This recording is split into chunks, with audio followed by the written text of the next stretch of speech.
So my name is Kamryn Ford, and today's date is November 15th, 2022, and on the back of my flashcard I just have the names that I will be going over. Okay, so this is my chicken wing. You can see that we have the humerus coming in from where the shoulder would be on this side, followed by the radius and ulna on this side. These three bones connect to the elbow joint here.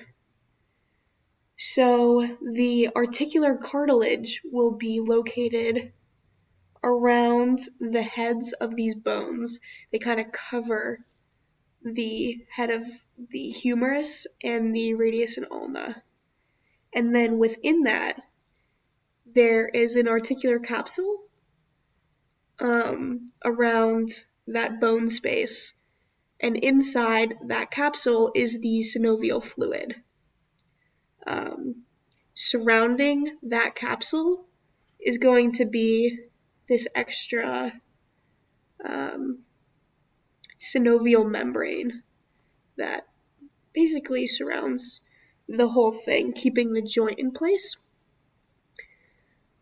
And yeah, so you can also see a lot of the tendons and ligaments that are holding everything together. Here's a good view of the radius right here. You can see that. That's connecting to the joint.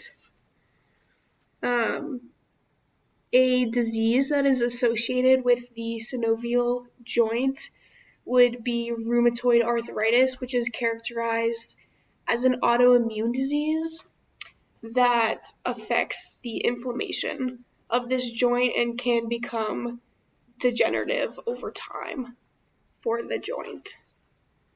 So yeah, thank you.